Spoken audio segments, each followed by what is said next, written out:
Ahoy and welcome back to the Blizzard podcast. As we're coming into the festive season, we have decided to talk about all things Christmas on RRS Discovery, or at least associated with RRS Discovery, for about 30 years, so starting in 1901. It's Julie and Kim with you today.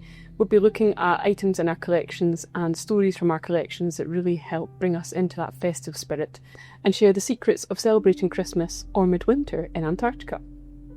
We'll uncover all kinds of different festive quirks, from little Christmas puddings stowed away in clean socks, to doctors adorning cotton wool Santa beards, which is just a hilarious image to think of. Right back to 1901, Discovery had left Dundee in the March, and it was heading to Antarctica.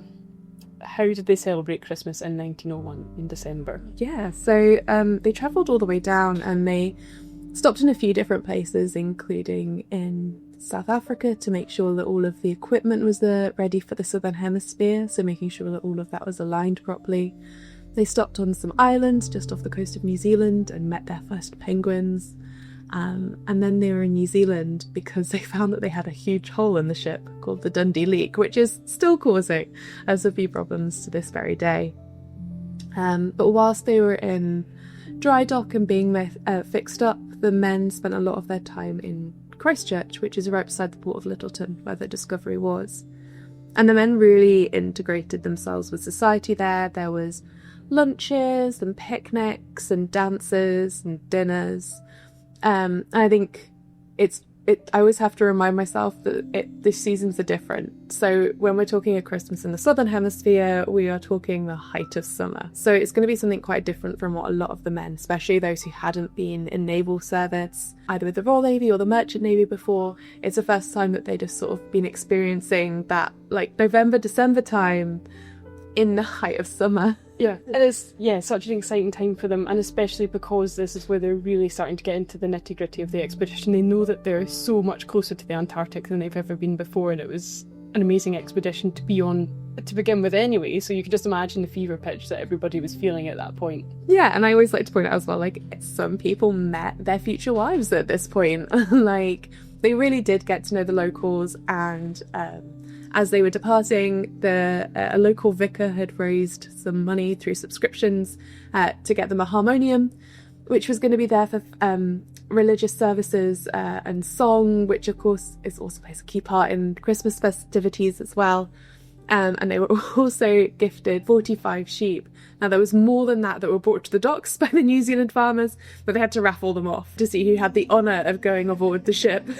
And they squeezed as many as they possibly could onto the ship. And they were towed out to sea. They were given sort of a full complement as they were leaving. And there's an incredible picture in our collection of them all at the side of the ship, on the rigging, hanging off, sat on the masts, waving goodbye to the people in the ship who had looked after them so hospitably for so long, knowing that they certainly wouldn't see them for at least a year, hopefully two, and also knowing that there was a possibility that they wouldn't see them again as well.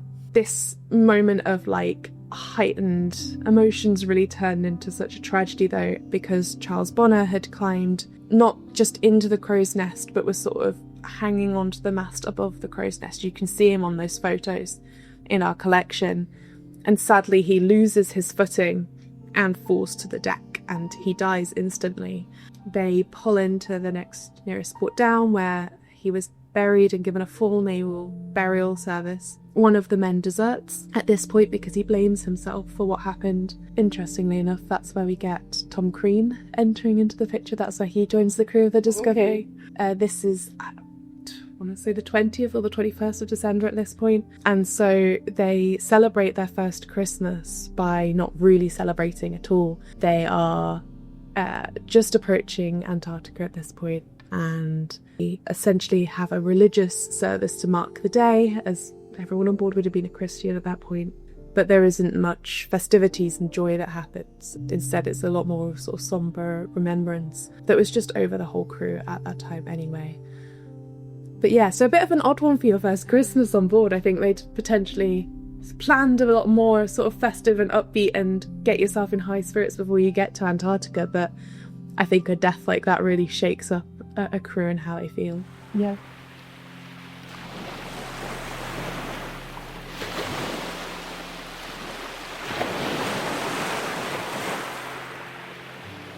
So thinking about the seasonality, although they didn't have Christmas at Christmas, during their Antarctic winter, they celebrated Midwinter Day, around about the 21st of June.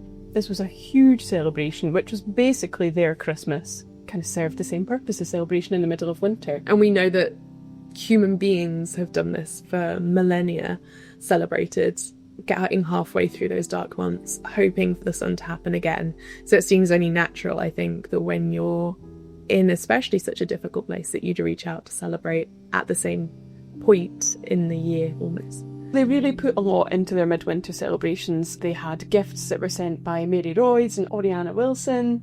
They decorated the mess deck, and they served a special meal, which we've been looking at. We've got the menu in our collection. They've got turtle soup, boiled ham, beans, potatoes, plum pudding, bran sauce. All sounds very nice. Sounds delicious. Apart from the turtle soup. Apart from the turtle soup, yeah. Which Wilson agrees with me on, I know.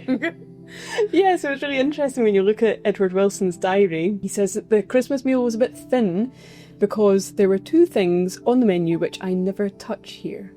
So we're guessing that one was probably the turtle soup, maybe the brandy sauce on the other if he maybe didn't drink alcohol, but... Maybe. There isn't any, other evidence of that. Maybe he just really didn't like... My mum's, anti-broad beans, so maybe he was just no thanks on the bean front. It was the beans. But if anyone knows, if anyone has any intel, we'd love to know what either of them are for definite, but... And then they didn't just stop there with the food, they had a wee sleep, and then they had tea, cakes and sweets before having a concert in the evening, so it sounds like a really jolly day. I'd have loved that Christmas. Absolutely lovely. And actually when you look at the mess deck being decorated, that was an old naval custom, and they'd kind of done it in a way of coloured paper and stuff, in a way that Edward Wilson described as being in the manner of a German Christmas tree. So it's just amazing to think of these. Yeah, bringing home onto the ship as well. So, especially when they're so far away from home, and for a lot of these people, they hadn't been away from home for very long. And like you said earlier, they didn't know how long they were going to be away from.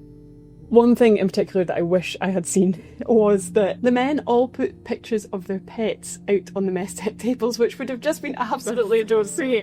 I love to think of Poplar and Blackwall just coming along and knocking them off and being no, we're the best cats here. Exactly. Absolutely. Yeah, so of course they had the cats on the ship in Poplar and Blackwall, and they had all these dogs as well. So to have even more faces of animals looking at you when you were going through the ship and seeing all the garlands and all the wreaths and everything like this, just absolutely amazing.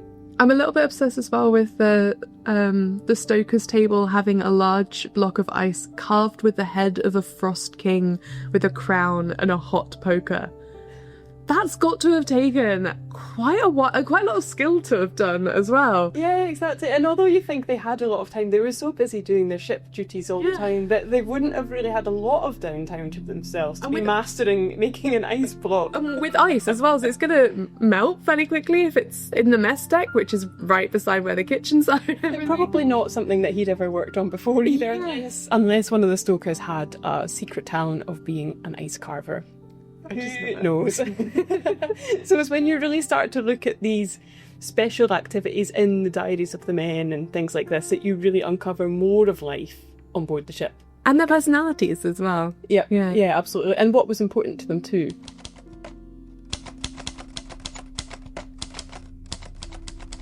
So you'd mentioned the harmonium earlier. Mm-hmm. The harmonium would have come back out to play on this Christmas Day, and they had butterscotch and ginger, homemade toffee, and cherry brandy, and of course they'd had magnums of champagne, so there'd been a lot of alcohol drunk. And it was described that they sang until they don't know what hour. Everyone came out and we finished with some excellent punch and auld lang syne.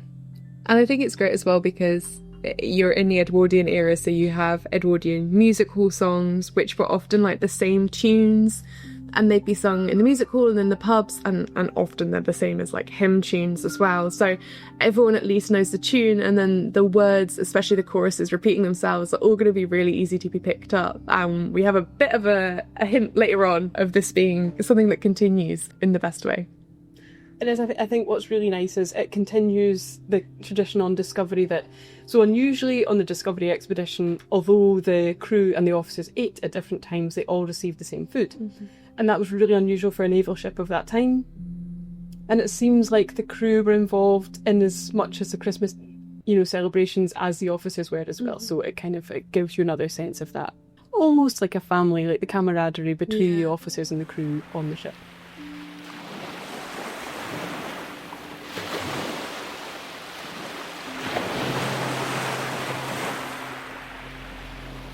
Come from June to December, the Christmas was very different for Captain Scott, Edward Wilson and Ernest Shackleton. Again, Christmas, height of summer.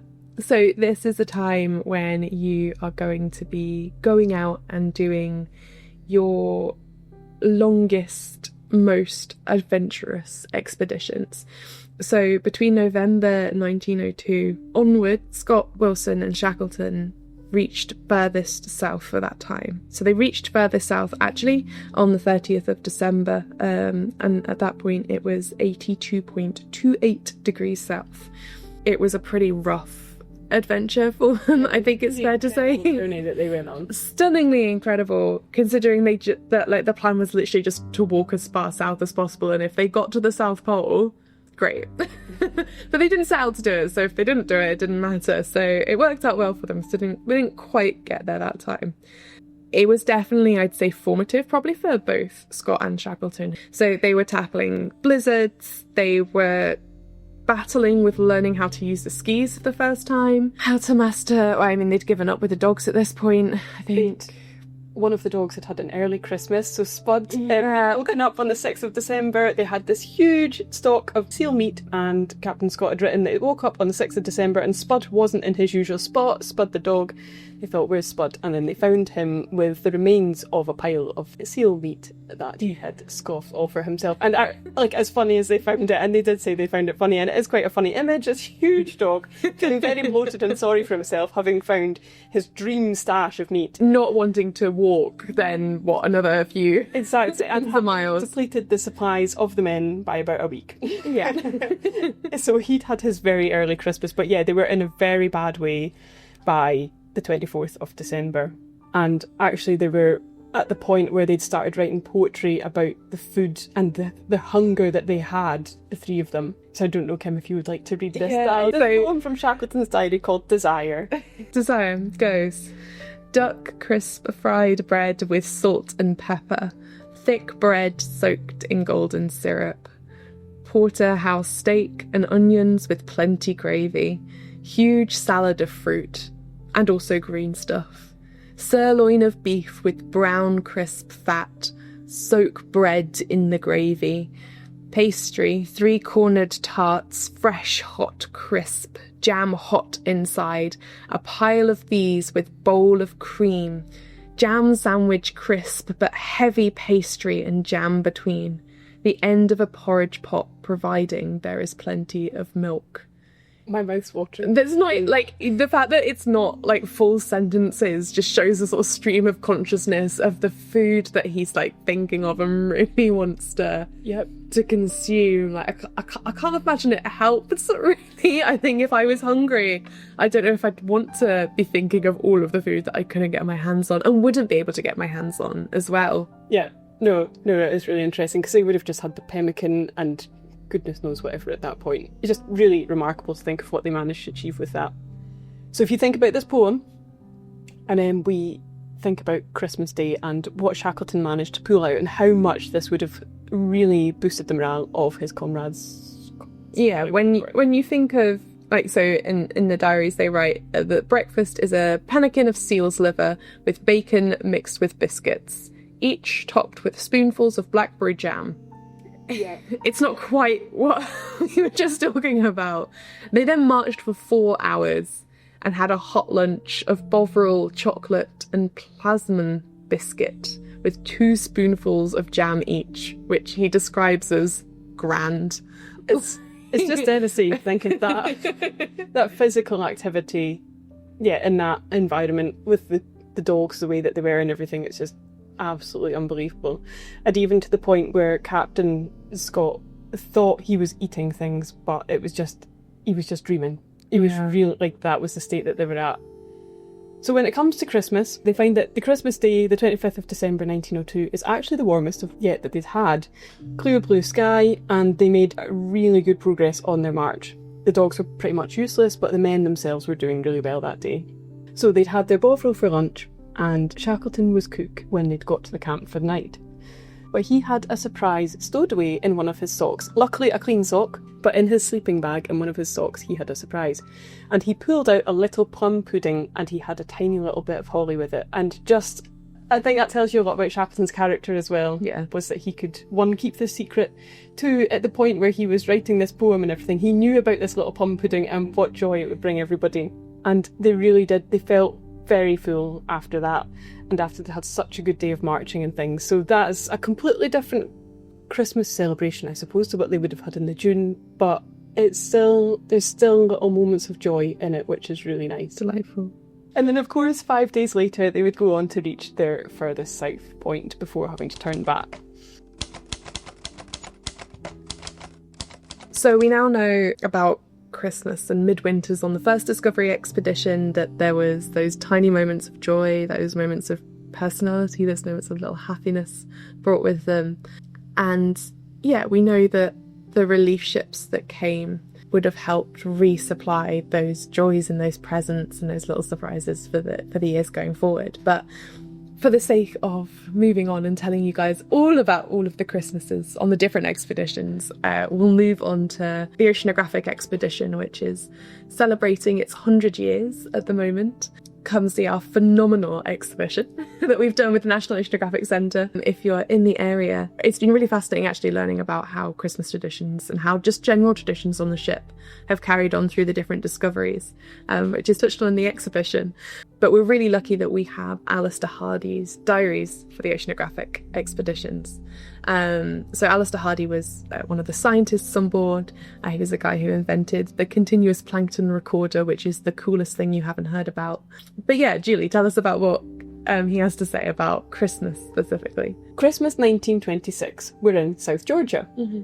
As you mentioned, we mark 100 years since the oceanographic work of RRS Discovery just now, and they did a lot of work around South Georgia and the whaling stations and things there.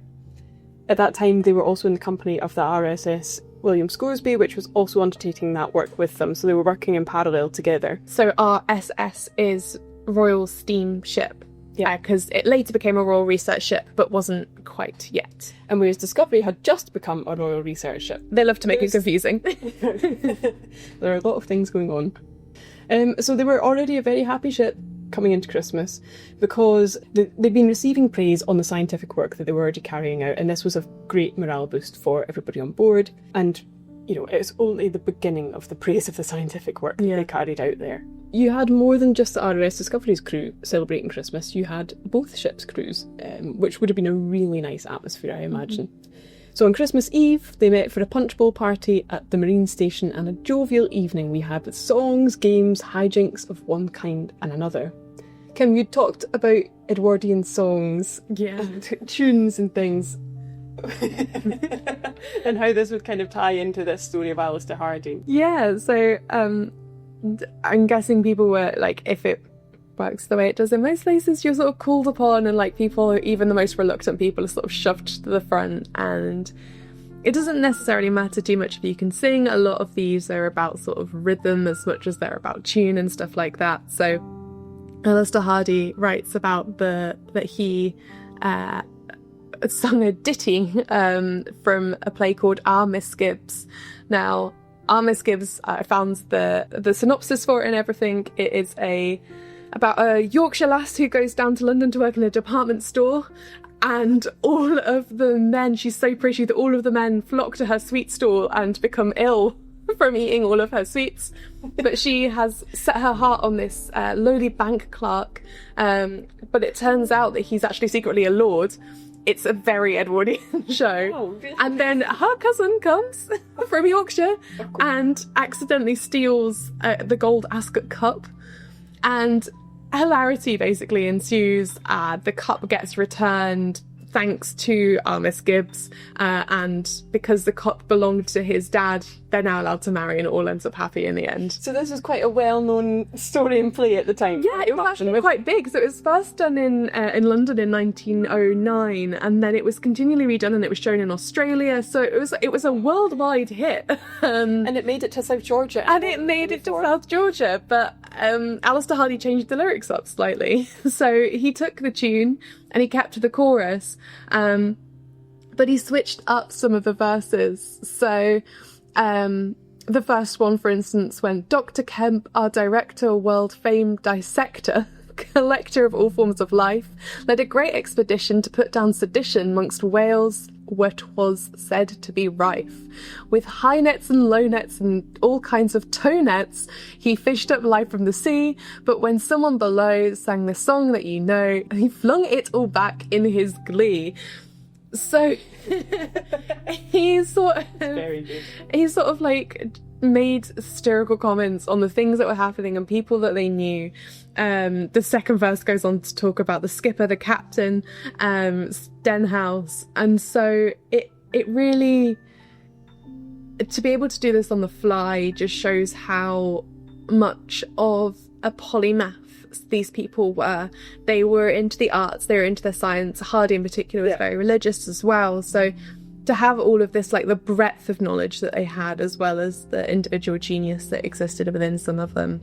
And I suppose it's connecting, sometimes you think of what happened in Antarctica and in these waters as a silo, but it's completely connected to the cultural things that were happening at the time, which is really interesting. I mean, I even see in the second verse here, it mentions the Cutty Sark. Yeah. So all of these things that we're always mentioning Cutty Sark. If we were to write a poem, we'd always put in our friends at the Cutty Sark. So it's really nice that there's all these little connections between the cultural happenings at the time. And you spoke about the punch bowl do as well, and we know for a fact that the crew of the Discovery came up with the Royal Discovery cocktail. Which you have tried. I have tried. I took the original recipe and I made fewer batches because there isn't 24 of me to drink it all. But it involves at least half a bottle of Scotch whiskey if you're making it for 24 people, as well as the same of vermouth. So it's quite a heavy floral cocktail, is what I'd say. Certainly one if someone likes a Negroni, they might enjoy this. And if you're intrigued to try, we'll put the option to make two smaller, two portions, sort of with slightly modernised directions down below in the episode notes for you guys. It is very delicious, I can recommend. It definitely warms your soul. So we've not even got to Christmas Day yet, and we've had Alistair Hardy with the punch bowls and having the Discovery cocktails and making his own little versions of songs from our Miss Gibson. So Christmas morning they had a very simple service on the Discovery with old Christmas hymns, which he thinks everybody enjoyed, and at midday they had their Christmas dinner. Again, they've got paper festoons, lanterns, holly, mistletoe, artificial, he's made sure to mention, and crackers on the table. Mr. Binney, the magistrate, brought us a fine rose and some sweet peas from his greenhouse for our centrepiece. They were much appreciated. We were all rather like children. We gave each other presents, things brought from the canteen. Each man had some kind of present, and they were drawn out of a big bag by Father Christmas. But it wasn't really Father Christmas. What do you mean, Julie? The Doctor, of course, in his fine cotton wool beard, sounds exactly like Father Christmas to me. And just to picture them all him getting ready with this fine cotton wool beard, appearing out of this, bringing that childlike magic of Christmas to South Georgia and to the work that they were doing, and the importance, I suppose, for them of having that day of holiday and rest and celebration. Especially knowing that they were going to go on and compete with the William Scoresby in a friendly competition, I think they referred to it as, and they ended up doing half of the work that they had to get done in just a few weeks. Like, it's incredible. No, it really is remarkable, and it's something that Hardy touches on where he finishes off his Christmas chapter saying, "The two ships working together had splendidly won round 2 in the battle for our knowledge of the whaling grounds. And we shall presently, in chapter 14, see just how much that was." But we must continue on to our third and final expedition down to Antarctica. I need to take a big breath always for this. The British, Australian and New Zealand Antarctic Research Expedition, which we very handily call BANZAR, which is less of a mouthful. And so for anybody that doesn't know about this expedition, because it is one of the lesser known expeditions, there are many other things going on in the world of exploration and scientific research at that time as well. So can you kind of sum up this expedition and some of the characters that were on it that people might have heard of, such as Douglas Mawson? Yeah, so Mawson was a real driving force behind this. So he's if you're Australian, you will almost certainly know of Douglas Mawson.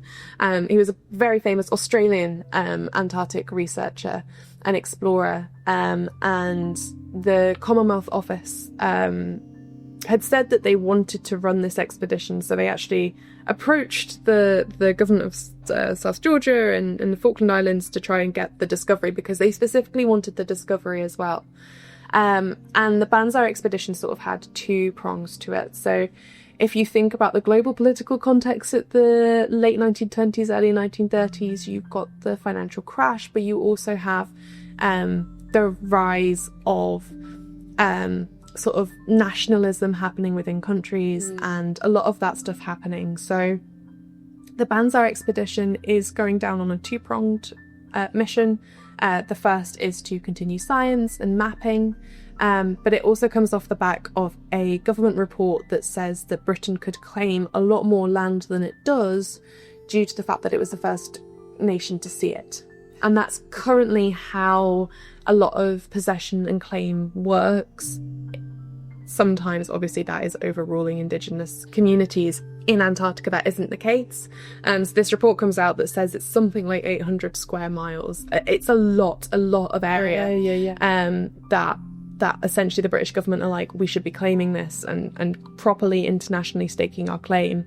So the Banzai expedition goes down on behalf of Britain and the two Commonwealth nations, Australia and New Zealand, to go down and sort of, as it says in their mission statement, to plant the British flag wherever it is practical to do so. The pictures of them throwing the British flag, the Union Jack, out of aeroplane windows is really quite something. So it was that duel of collecting scientific data, improving maps, but also trying to stake that claim in the run-up of all of that sort of big global context. So it was a really important expedition at that time, and it tells us a lot about the politics of the world and the way that the world was looking at that time, I suppose, as well. But it's interesting to see when we look at how they celebrated Christmas on that expedition, the things that were still the same as they had been way back in 1901. So divine service was still important. That Christianity and faith was still really important for everybody on board. Yeah, we've moved away from that sort of what we sometimes call the golden age of exploration, which most people reckon finishes around 1921. We've had the really science-driven expedition of the oceanographic, and even though now we're on to much more mechanicalized, we've got planes, we've got radios, it feels technologically a million miles away from that first Discovery expedition, but still at the core it is men going down to one of the toughest places to be on Earth and looking for that sense of commonality and community amongst themselves. And I think Christmas is a really good way of tracking the similarities in those things. Yeah, no, it is incredible. But one of the ways that this Christmas was very different was that wireless messages greeted them. Yeah, they were radio. Santa's really, completely changed the Christmas for them. Before you had these little pre-made cards, gifts. If you think that the Christmas cards that they'd gotten in 1901 would have been written sometimes a year before, maybe like 6 months beforehand, whereas this is coming sort of direct. Just got this almost instantaneous communication that we know today, so you can kind of almost relate to this one, whereas in 1901 we can never relate to. And an excellent dinner was full of fun with presents and table decorations from Australia. An emperor penguin was declared to be every bit as good as grouse. I think that means that they were snacking on it. They were snacking on Emperor Penguin. We'll take their word on that one. So the next year, again, you have that divine service conducted by the captain. It's that continuation, that marking, that solid sort of track of continue, like that sort of togetherness, knowing that every Christian across the world is doing the same thing as you. It brings that whole like connectivity, especially when you're somewhere as remote as Antarctica, that I think is really important. And again, they've got gifts distributed, radiograms, parcels, letters, and not only just from their family, but from friends, school children, and the Royal Geographical Society of South Australia as well, which is really nice. Yeah. And on Boxing Day, the steering gear of Discovery was overhauled and chains set taut, after which a resolute attempt was made to break through to the south. Yeah, just like every other Christmas, they celebrate on Christmas Day, and Boxing Day, it is right back to it. It's back walking, it's back dredging, it's back it's the pause for the singular day, as opposed to, I guess, the whole festive season that we're used to now, where we're recording this in mid-November and we already have... Christmas has been a thing since at least the 1st of November, if not before. Yeah, we've already got the John Lewis Christmas ad. We know that the Christmas season is here. It's just a day, but it's such an important day, I think, for these men. Yeah. So I think that means that we're at the end for now, and also at the end of our very first series. Yes, so that's episode 6 now, so we'll wrap up this season of the podcast, but we will be back in early 2026. We don't, like the men of Discovery, we don't take a rest. But no, we've been really delighted to share so many stories and to meet so many guests and share their stories for this whole series. So thank you very much for listening. I hope that you've learned a lot about Christmas on Discovery. Yeah. Christmas in Antarctica. Think about Ernest Shackleton pulling out that plum pudding when you're having your big Christmas dinner on the 25th of December. Yeah, and if there's anything that you want us to think about, talk about, speak to for the next series, please do let us know. We're always keen to find new things that we haven't found out yet. Yeah, absolutely. So just let us know, comment on our videos and whatnot. And we're open as usual throughout winter and things. Obviously we've got our Christmas opening hours and things, but you can still come aboard RRS Discovery in the winter, and I suppose you can feel it a little bit cold to get a wee bit of the Antarctic experience of being outside, but nothing quite like they had back in the 1900s. So thank you very much for listening. We will see you in 2026. Merry Christmas!